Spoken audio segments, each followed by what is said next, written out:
எல்லாருக்கும் வணக்கம். 2024 வருடத்துக்கு உண்டான ஏப்ரல் மாத ராசி பலனை தான் இந்த வீடியோவில் நம்ம பார்க்க போகிறோம்.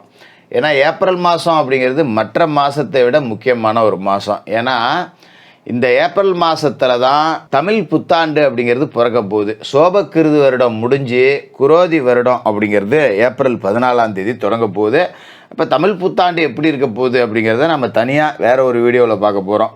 இந்த வீடியோவை பொறுத்த வரைக்கும் ஏப்ரல் மாதத்துக்கு உண்டான கிரக நிலைகளை அலசி ஆராய்ஞ்சு பார்த்தோம் அப்படின்னா, கிரகங்களோட ராஜா சூரிய பகவான் மீனராசியில் ராகுவோடு சேர்ந்து மாட்டியிருக்காரு. 14 தேதி வரைக்கும் ராகு சூரியன் சேர்க்கை மீனத்தில் இருக்குது. 14ஆம் தேதி தான் மேசராசிக்கு போய் குருவோட சூரிய பகவான் இணைய போகிறாரு. ஒரு அற்புதமான அமைப்பு. அதோட செவ்வாய் கும்பராசியில் சனி பகவானோட பகை கிரகத்தோடு கூட்டு போட்டிருக்காரு. இது ஒரு சுமாரான அமைப்பு. புதன் மீனராசியில் நீசமடைஞ்சு வக்கரமடைஞ்சு சுத்தமாக வலிமை இழந்து போயிருக்காரு.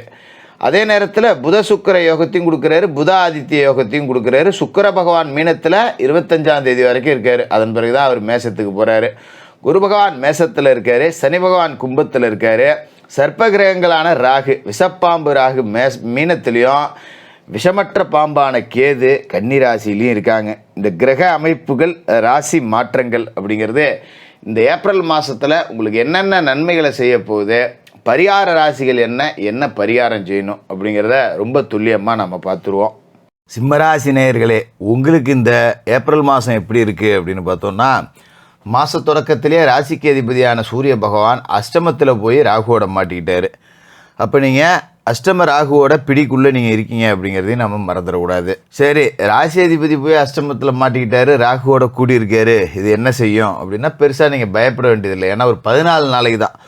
14 நாளைக்கு பிறகு ராசி அதிபதி 9ஆவது வீட்டுக்கு பயிற்சி ஆகிவிடுவார். அற்புதமான ஒரு இடம். மேச ராசிக்கு போய் அங்கே இருக்கிற குரு பகவானோட கூடிடுவார். ராசி அதிபதி குரு பகவானுக்கு நட்பு கிரகம் அப்படிங்கிறதையும் நாம் இந்த இடத்துல ஞாபகப்படுத்தணும்.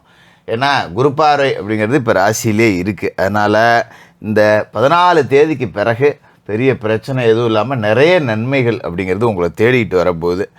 அதாவது இந்த 14 நாளைக்கு பார்த்திங்கன்னா 8ஆம் இடத்துல இருக்கக்கூடிய இந்த ராகு சூரியன் சேர்க்கையால் அஷ்டமஸ்தானம் வலுவடையுது. அப்போ என்ன நடக்கும் அப்படின்னா கொஞ்சம் தன்னம்பிக்கை குறையும். அதே நம்ம அவ்வளோதானா, நம்மளால் என்ன இதெல்லாம் சாதிக்க முடியாதா, எவ்வளோ திட்டம் போட்டு வச்சுருந்தோமே, எதை எடுத்தாலும் ஒன்று கிடக்க ஒன்று தோல்வி வருது, ஏதாவது ஒரு இடைஞ்சல் வருது, எவனோ ஒருத்தன் நமக்குன்னே வந்து சிக்கிறான். இந்த மாதிரியான ஒரு மனநிலை அப்படிங்கிறது இருக்குது. அப்போ இந்த நேரத்தில் என்ன பண்ணணும்னா, சிம்மராசிக்காரர்கள் தங்களோட மனநிலையில் கொஞ்சம் மாற்றத்தை கொண்டாடணும். ஏன்னா ஊருக்கு நான் தான் ராஜா அப்படிங்கிற மனப்பான்மை உடையவர்கள் சிம்மராசிக்காரர்கள். பையில் 10 ரூபா காசு இல்லை அப்படின்னாலும் அயன் பண்ண சட்டைக்கு குறைச்சல் இருக்காது. சட்டை பளிச்சுன்னு இருக்கும், உள்ளே காசு இருக்கா இல்லையாங்கிறது அப்புறம். அது மாதிரி வெளி மெப்பு, ஊருக்கே ராஜா ஜமீன்தார் மாதிரி தான் நடத்த, நம்ம சொல்கிறது தான் எல்லோரும் கேட்கணும் அப்படிங்கிற ஒரு எண்ணம் அதெல்லாம் இருக்கும் இல்லையா. இந்த ஒரு நாட்டாம மனப்பான்மை அப்படிம்பாங்க, அதை கொஞ்சம் குறைச்சிக்கணும். ஏன்னா நமக்கு நேரம் சரியில்லைங்கிறப்ப நம்ம கெத்தாப்போடு சுற்றிக்கிட்டு இருந்தோம்னு வச்சிங்களேன், நம்மளை மிஞ்சின எவனா ஒருத்தன் குறுக்க வந்து சிக்குவோம். அப்புறம் நம்ம பின்வாங்க வேண்டிய சூழல் இருக்கும். சிம்மராசிக்காரர்கள்ட்ட பின்வாங்க வேண்டியது அப்படிங்கிற பேச்சுக்கே வேலை இல்லை. இருந்தாலும் ஏன் போய் முட்டி மோதிவான செவனேன்னு வெளியில் போகிற ஓனான வேட்டியில் எடுத்து விட்ட கதையாக ஆகிப்போம். அதனால் இந்த சூரியன் ராகு பிரிவினை வர்றது வரைக்கும் 14ஆம் தேதி வரைக்கும் கொஞ்சம் பொறுமை காக்கிறது அப்படிங்கிறது நல்லது. அதோட வேறு என்ன நல்லது இருக்குது அப்படின்னு பார்த்தோன்னா, சுக்கிர பகவான் தன்னோட உச்ச வீடான மீனராசியில் இருக்கார். இதுவும் பார்த்திங்கன்னா உங்களுக்கு அஷ்டமஸ்தானத்தில் தான் இருக்கார். அப்படின்னாலும் புத சுக்கிர யோகம் அப்படிங்கிற ஒரு யோகத்தையும் கொடுக்குறாரு, நீசபங்க ராஜயோகம் அப்படிங்கிற ஒரு யோகத்தையும் கொடுக்குறாரு. அப்போ நம்ம கஷ்டப்பட்டதுக்கு உண்டான பலன் அப்படிங்கிறது கை மேலே வரப்போகுது. ஒரு ஆஃபீஸில் வேலை செஞ்சுருப்போம், மாடாட்டம் உழைச்சிருப்போம், மோப்பி அடித்தவங்களாம் நல்லபடியாக இருந்திருப்பான். நான் நல்லா வேலை செய்கிறேன், பேர் எடுக்கணுங்கிறதாக வேலை செய்கிறேன், உண்மையாக வேலை செய்கிறேன், லஞ்சம் வாங்கி கொளுத்து திங்கிறவங்களாம் நல்லா இருக்கான், நான் வாங்குகிற சம்பளத்துக்கு விசுவாசமாக வேலை செய்கிறேன், ஆனால் எனக்கு தான் கடவுள் கஷ்டத்தை கொடுக்குறான் அப்படின்னு ஒரு கஷ்டம் இருந்திருக்கும். அப்போ இந்த காலகட்டத்தில் உங்கள் உழைப்புக்கு உண்டான பலன் அப்படிங்கிறது கை மேலே கிடைக்க போகுது. ஒரு பதவி உயர்வு, ஒரு சம்பள உயர்வு, ஒரு அதிகாரிகளோட பாராட்டு, இதெல்லாம் கிடைக்கக்கூடிய வாய்ப்பு அப்படிங்கிறது இருக்குது. அது மாதிரி உத்தியோகத்தில் இருந்த குறுக்கீடு அப்படிங்கிறது அகலும். சம்மந்தமே இல்லாமல் ஒருத்தன் ஆஃபீஸில் இருப்பான், நம்மகிட்ட சிரித்து பேசிக்கிட்டு பின்னாடி போய் நம்மளையே போட்டு கொடுத்துட்டு இருப்பான். அவன் அப்படி சார், இவன் இப்படி சார் அப்படின்னு ஒரு உண்மையான காரணத்தை சொல்லி அவங்ககிட்ட மட்டும் சொல்லிவிட்டு ஆஃபீஸில் வேறு காரணத்தை சொல்லி லீவு போட்டு போயிருப்போம். ஆனால் திரும்பி பார்த்தா அது ஆஃபீஸ் உள்ளே தம்பட்டம் அடித்து வச்சுருப்பாங்க. இந்த மாதிரி ஆளுங்களை கொஞ்சம் அப்படியே புறந்தள்ளிக்கிறதுன்னு நல்லது. அப்புறம் காசு பணம் 10 ரூபா வந்துச்சுன்னா சொத்து சேர்க்கணும் அப்படிங்கிற எண்ணம் வரும். அப்போ இந்த காலகட்டத்தில் பார்த்திங்கன்னா கொஞ்சம் ஏதாவது சொத்து வாங்கலாமா, நகை ஏதாவது இருக்குது, நகை நட்டலாம், அதெல்லாம் அடை விட வச்சுட்டு ஒரு இடம் வாங்கி போடுவோம்மா, நமக்குன்னு குந்தறதுக்கு ஒரு குச்சி வேணுமே அப்படிங்கிறதெல்லாம் யோசிப்பீங்க. இது மாதிரி கொஞ்சம் நகை நட்டு வாங்கக்கூடிய யோகம், ஒரு வண்டி வாகனம் வாங்கக்கூடிய யோகம், இது எல்லாமே இந்த மாதத்தில் இருக்குது. இந்த புத சுக்கிர யோகம் நீசபங்க ராஜயோகம் அப்படிங்கிறது தான் இந்த மாதத்தில் உங்களுக்கு பெரிய அளவில் நன்மைகளை கொடுக்க போகுது. இது மாதிரி பொது வாழ்க்கையில் இருக்கிறவங்க, ஒரு அரசியல் கட்சியில் இருக்கிறவங்களுக்குலாம் பெரிய அளவில் பாராட்டு கிடைக்கும். இப்போ தேர்தல் காலம் வர வந்துருச்சா, இப்போ உங்களுக்கு கொடுத்த பகுதியில் நீங்கள் நல்ல ஓட்டு வாங்கி கொடுத்து கட்சியில் மேலிடத்தில் ஒரு செல்வாக்கை அனுபவிப்பீங்க. அவன்கிட்ட ஒரு வேலையை நம்பி ஒப்படைச்சையா, அவன் தான் நல்லா உழைச்சிருக்கான், அவன் தான் கரெக்டாக எல்லா வேலையும் செஞ்சுருக்கான் அப்படின்னு மேல்மட்டத்தில் இருக்கக்கூடியவர்கள் உங்களை கூப்பிட்டு பாராட்டக்கூடிய அளவுக்கு செயல்பாடுகள் இருக்கும். அதுக்குண்டான 10 ரூபா நிதி சன்மானம் அப்படிங்கிறது கூட கிடைக்கும். ஒரு அன்பளிப்பு கிடைக்கலாம், ஒரு சங்கிலி கிடைக்கலாம், மோதிரம் கிடைக்கலாம்.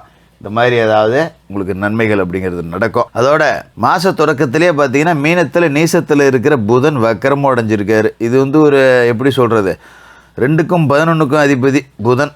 தனத்துக்கும் அவர் தான் அதிபதி, லாபத்துக்கும் அவர் தான் அதிபதி. அவர் போய் நீசமும் வக்கரமும் அடைகிறாரு அப்படிங்கிறது கொஞ்சம் பொருளாதார தட்டுப்பாடுங்கிறது இருக்கும். காசு இல்லையே, காசு இருக்கிறவங்களுக்கே கூட பார்த்திங்கன்னா நான் ஏற்கனவே சொன்ன மாதிரி ஏதாவது ஒரு இடன்னு வாங்கி போட்டு கையில் காசு இல்லாமல் இருக்கணும். இப்போ இந்த மாதத்தில் கையில் காசு இருக்காது. அதனால் கொஞ்சம் ஒரு விதமான மனக்கலக்கம் இருக்கும். ஒரு சொந்தக்காரன் விட்டு விசேஷம், முக்கியமான விசேஷம் வந்துடும், ஒரு பெரிய செய்வனை செய்கிற மாதிரி இருக்கும், ஒரு மோதிரம் போடணும், ஒரு காசு கட்டணும், ஒரு 10,000 மொய் வைக்கணும், இந்த மாதிரியான விசேஷம்லாம் வரும். கையில் காசு இல்லாதப்ப சரிப்போ நம்ம அப்புறமா வேறு காரியத்துக்கு செஞ்சுக்குவோம், இப்போதைக்கு நம்ம கையில் உள்ள ஒரு 500,000 போடுவோம் அப்படின்னு போட்டால் அதால் ஒரு மனஸ்தாபம் உறவுகளுக்குள்ளே வரும். ஏடா நம்ம 10 ரூபா போட்டோம், 2 ரூபா தான் போட்டிருக்கான் பிச்சைக்காரப்ப அப்படின்னு நம்மளை கண்ணுக்கு எதிராக பேச மாட்டாங்க, பின்னாடி பேசுவாங்க. அந்த தகவல் எங்கேருந்தாவது நம்ம காதுக்கு வந்துடும். இப்போ இது மாதிரி தேவையில்லாமல் கொஞ்சம் கடன் வாங்க வேண்டிய சூழல் அப்படிங்கிறது வரும். வேறு வழி இல்லை. இப்போ இந்த மாதிரி பேச்சு வாங்கிறதுக்கு 10 ரூபா கடன் வாங்கியாவது செஞ்சுட்டு போயிடலாம் இல்லையா? அதுமாரி செஞ்சிடுறது அப்படிங்கிறது தான் நல்லது. அதோட செவ்வாய் சனி கூட்டணி அப்படிங்கிறது இருக்குது. அதாவது ராசிக்கு 7வது வீட்டில் கும்பராசியில் சனி செவ்வாய் கூட்டணி, முரண்பாடான கிரக சேர்க்கை அப்படிங்கிறது இருக்குது. உங்களோட ராசிக்கு யோகக்காரகனாக இருக்கக்கூடிய செவ்வாய் சனியோடு சேர்ந்துருக்காரு. கொடுக்கல் வாங்கலில் கொஞ்சம் ஏமாற்றம் இருக்கும் இந்த பகை கிரக கூட்டணியால். அதனால் யாரையும் நம்பி கடன் கொடுக்கக்கூடாது, யார்கிட்டையும் கடன் வாங்கக்கூடாது. கூடுமான வரைக்கும் அடுத்தவனுக்கு ஜாமீன் போடுறது, ஜவாப்தாரி ஏற்றுக்கிறது, ஜாமீன் கையெழுத்து போடுறது, இந்த வேலையெல்லாம் வச்சுக்க வேண்டாம். நம்மக்கிட்ட 10 ரூபா இருக்கா, தாராளமாக நம்ம சிக்கனமாக வச்சு நம்ம செலவு பண்ணுவோம். மீதி இருக்கா, ஏதோ ஒரு நகை நட்டை வாங்கி போடலாம். இல்லையா, சரிப்போ அள்ளி திங்கிறத கரைச்சி குடிச்சிக்கணும், கொஞ்சம் சிக்கனத்தோடு வாழ்ந்துக்கணும். கை பணத்தை எண்ணி செலவு பண்ணணும். குடும்பமான வரைக்கும் இந்த மாதத்தில் குடுக்கல் வாங்கல் அப்படிங்கிறத வச்சுருக்கவே கூடாது. யார்ட்டையாவது வாங்கியிருந்தீங்கன்னா சத்தம் போடாமல் தூக்கி கொடுத்துருங்க. இல்லைனா காரணம் சொல்லி விடுங்க, கூப்பிட்டு நீங்களாகவே. அவங்க கூப்பிட்டு கேட்குறதுக்கு முன்னாடி எப்போ இந்த மாதம் எனக்கு சுத்தப்படாது, அடுத்த மாதம் வாங்கிக்கலாம், தப்பாக நினச்சிக்காத அப்படின்னு சொல்லி பேசிடணும். இதுமாதிரி நம்ம கொடுத்துருந்தோன்னா இந்த மாதத்தில் போய் கேட்டு அடிப்பிடி பண்ணிக்கிட்டு வாய் தகராறு பண்ணிகிட்டு இருக்கக்கூடாது. முடிஞ்ச வரைக்கும் அப்படியே நோவாமல் வேலையில் போட்ட சேலை மாதிரி அப்படியே நைஸாக உருவணும். இல்லையா தரமாட்டேங்கிறாங்களா, சரி விடு அப்படின்னு ஒரு டயத்தை கொடுத்துட்டு எனக்கு அடுத்த மாதத்துக்குள்ளேயாவது கொடுப்பா, நானும் என்ன பண்ணுவேன், எனக்கும் பணம் வேணும், உனக்கு அர்ஜென்ட் இருந்தால் நான் அன்றைக்கி கொடுத்தேன் அப்படி நோவாமல் பேசி வாங்கிட்டு வந்துடுறது அப்படிங்கிறது தான் நல்லது. மொத்தம் இந்த மாதத்தில் முற்பகுதி அப்படிங்கிறத விட பிற்பகுதி உங்களுக்கு நல்லாயிருக்கும். இந்த அஷ்டமத்தை விட்டு சூரியன் கிளம்பணும். ஏன்னா ராகுவோட பிடியில் போய் சூரியன் மாட்டியிருக்காரு அப்படிங்கிறப்ப அது நமக்கு சரியில்லாத ஒரு அமைப்பு. அதனால் கொஞ்சம் முதல் பாதியில் கவனமாக இருந்துங்க. அதன் பிறகு உங்களுக்கு நேரம் ரொம்ப நல்லாவே இருக்கும். அதேமாரி உஷ்ணம் தொடர்பான பிரச்சனைகள் வரக்கூடிய வாய்ப்பு இருக்குது. வெளியில் வெயிலில் அதிகம் சுற்றுறதெல்லாம் குறைச்சிக்கணும். தேவையில்லாத பயணம் போகக்கூடாது, கண்டமேனிக்கு சுற்றக்கூடாது, கண்டதையும் திங்கக்கூடாது, கடையில் பொறிக்க வாங்கி திங்கக்கூடாது. கொஞ்சம் உணவு முறைகளை மாற்றிக்கிட்டு நீராகாரம், நீர் சத்து மிக்க உணவுகளை அதிகமாக எடுத்துங்க. காய்கறி பழங்கீரையை உடம்புல அதிகமாக சேர்த்துங்க உணவில். இது மாதிரி செஞ்சுக்கிட்டீங்க அப்படின்னா கொஞ்சம் ஓரளவுக்கு இந்த உடல் உபாதைகள்லேருந்து தப்பிச்சிடலாம். சூரியன் போய் அஷ்டமத்தில் மாட்டியிருக்கிறதால தான் இதையும் சொல்கிறேன். அதோட தினமும் குளித்து முழுவிட்டு சூரிய பகவானை வணங்கிட்டு உங்களோட வேலைகளை தொடங்குங்க. பௌர்ணமி நாட்களில் என்னைக்கு பௌர்ணமி வருதோ அன்னைக்கு சிவபெருமான் ஆலயத்தில் போய் சிவபெருமானை வணங்குங்க. முடிஞ்சால் ஒரு 9 ஏழைகளுக்கு அன்றைக்கி அன்னதானம் பண்ணுங்கள். இது செஞ்சிட்டாலே இந்த ஏப்ரல் மாதம் நல்ல மாதமாக இருக்கும். சிம்மராசிக்காரர்களுக்கு வாழ்த்துக்கள்.